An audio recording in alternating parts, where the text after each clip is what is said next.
మే 20న దేశవ్యాప్తంగా కార్మిక సంఘాలన్నీ బిఎంఎస్ సంఘం మినహా దేశంలో ఉన్నటువంటి కార్మిక సంఘాలన్నీ కూడా ఒకరోజు సార్వత్రిక సమ్మెకు పిలుపునిచ్చాయి.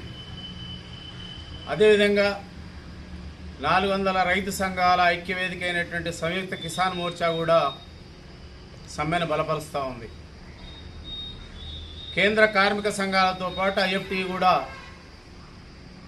మే 20 సార్వత్రిక సమ్మెకు పిలుపునిచ్చింది. ఈ పిలుపులో 50 కోట్ల మంది సంఘటిత అసంఘటిత కార్మిక వర్గం అంతా కూడా సమ్మెలో పాల్గొనాలని ఐఎఫ్టీ జాతీయ కమిటీ కార్మిక వర్గానికి కోరుతా ఉంది.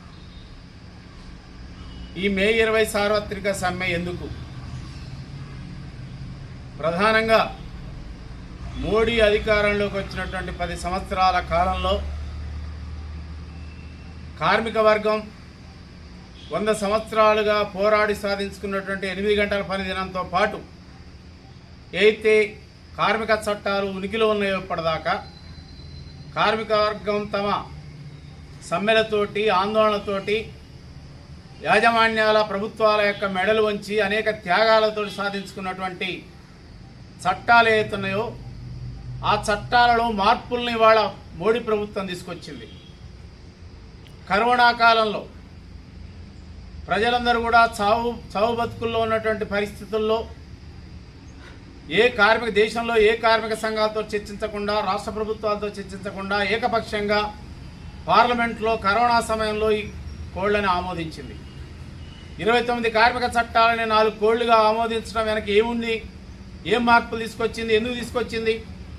ఒకటి, వాళ్ళ కార్మిక వర్గానికి ఇవాళ సమ్మె హక్కులు సంఘ హక్కులు కొన్ని మనం పోరాడి సాధించుకున్నటువంటి హక్కులు ఇప్పటిదాకా అమల్లో ఉన్నాయి. అయితే కార్పొరేట్ రంగం పరిశ్రమాధిపతులంతా కూడా వాళ్ళు ఏం కోరుతా ఉన్నారు? చాలా కాలంగా మీ దేశంలో ప్రభుత్వ రంగ పరిశ్రమలన్నీ మేము కొంటా ఉన్నాం, సహజ సంపదని వనరులన్నీ కూడా మా చేతిలో ఉన్నాయి కనుక మా సంపదకు మా లాభాలకు గ్యారంటీ కావాలంటే మీ కార్మిక చట్టాల్లో మార్పులు తీసుకురావాల్సినటువంటి అవసరం ఉంది. మీ కార్మిక చట్టాలలో సమ్మె చేసే హక్కు, సంఘాలు పెట్టుకునే హక్కు, అదేవిధంగా సంక్షేమం హక్కు, ఈ కార్మిక చట్టాలను అమలు చేయాల్సినటువంటి అవసరం ఉంది. దానివల్ల మా పెట్టుబడులకు రక్షణ లేదని వాళ్ళ కోరుతూ వచ్చాయి.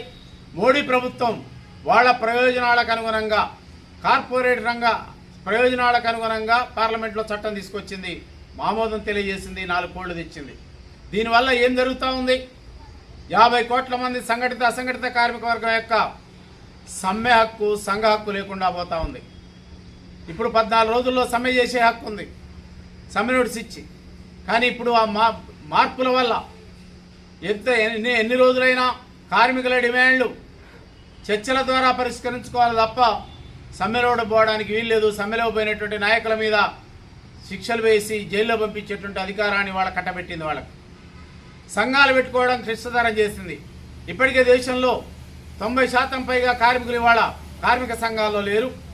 రిజిస్ట్రేషన్ ప్రాసెస్ని క్లిష్టతరం చేసింది కనుక భవిష్యత్తులో ఇంకా కార్మిక సంఘాలు లేకుండా చేసేటువంటి విధంగా ఇవాళ మార్పులు తీసుకొచ్చింది. అదేవిధంగా 300 మంది కార్మికులలో లోపుగా ఉండేటువంటి పరిశ్రమలు అవుతున్న దేశంలో చాలా 80% పరిశ్రమలు 300 లోపులో పనిచేసే పరిశ్రమలే ఉన్నాయి.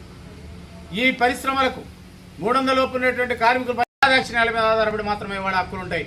అందుకే ఈ మార్పులన్నీ కూడా వాళ్ళ కార్పొరేట్ రంగం యొక్క వాళ్ళ ప్రయోజనాల కోసం, వాళ్ళ ఆస్తుల రక్షణ కోసం, వాళ్ళ సంపద కోసం, వాళ్ళ జేబులు లాభాలు నింపుకోవడానికి ఉద్దేశించినటువంటివి. అందుకే మోడీ ప్రభుత్వం ఇవాళ దేశభక్తి పేరుతోటి జాతీయత, దేశభక్తి, స్వదేశీ ఈ నినాదాల ముసుగులో ఇవాళ ప్రభుత్వ రంగాన్ని, ప్రభుత్వ రంగ పరిశ్రమల్ని, సంపదని మొత్తం కూడా విదేశీ స్వదేశీ కార్పొరేట్ రంగానికి అప్పచెప్తా ఉంది. కనుక ఇది అందుకనే దేశంలో అసమానత పరిస్థితులు ఉన్నాయని అనేక నివేదికలు తెలియజేస్తూ ఉన్నాయి. అందుకే ఇవాళ ప్రజల యొక్క సంక్షేమానికి కార్మికుల యొక్క కనీస వేతనాలు 26,000 కనీస వేతనాలు కావాలని కోరుతా ఉన్నాం. మేము ఉద్యోగ భద్రత కావాలని కోరుతా ఉన్నాం.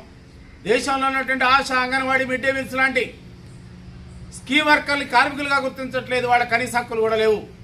45 కోట్ల మంది ఉన్నటువంటి అసంఘటిత కార్మిక వర్గానికి పిఎఫ్, పెన్షన్, ఈఎస్ఐ తదితర చట్టబద్ధ హక్కులు లేవు. వాళ్ళకు ఉద్యోగ భద్రత లేదు.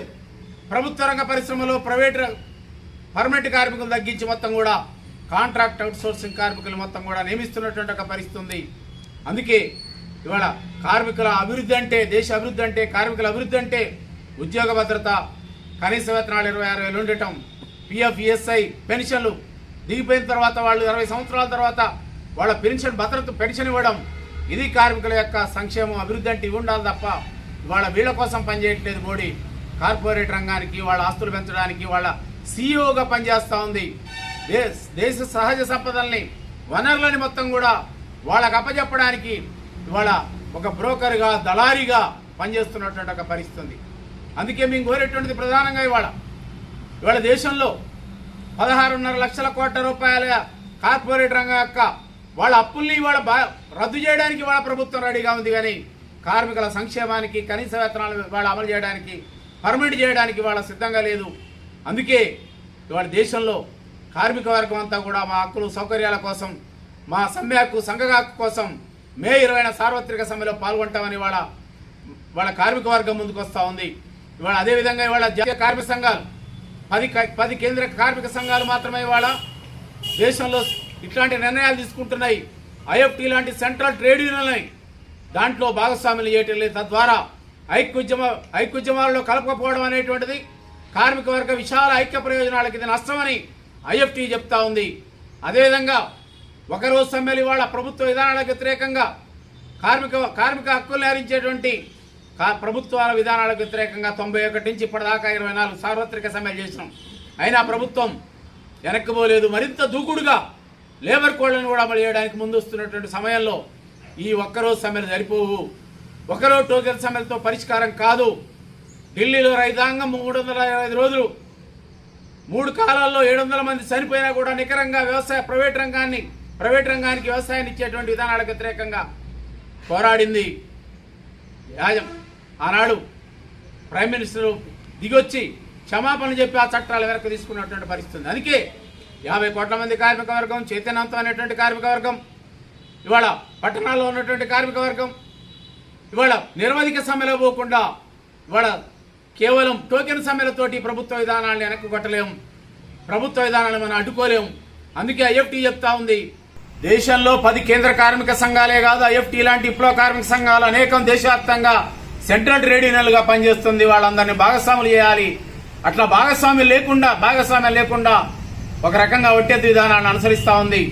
కనుకనే అందరినీ విశాల ఐక్య ప్రాతిపదిక మీద దేశంలో ఉన్నటువంటి సెంట్రల్ ట్రేడ్ యూనియన్లన్నీ కూడా కలుపుకొని పోవాలని కోరుతా ఉన్నాం. అదేవిధంగా ఒకరోజు టోకెన్ సమ్మెలు కాదు, మొత్తం దీర్ఘకాలికంగా నిరవధిక సమ్మెల వైపు కార్మిక వర్గాన్ని సమాయత్తం చేయడానికి అన్ని కార్మిక సంఘాల విశాల ఐక్యోద్యమాలు అవసరం. అదేవిధంగా దీర్ఘకాలిక సమ్మెల వైపు, నిరవధిక సమ్మెల వైపు కార్మిక వర్గాన్ని సమాయత్తం చేయాలని కోరుతూ మే 20 సార్వత్రిక సమ్మెలో సంఘటిత అసంఘటిత రంగం అంతా కూడా పాల్గొనాలని విజ్ఞప్తి చేస్తా ఉన్నాం.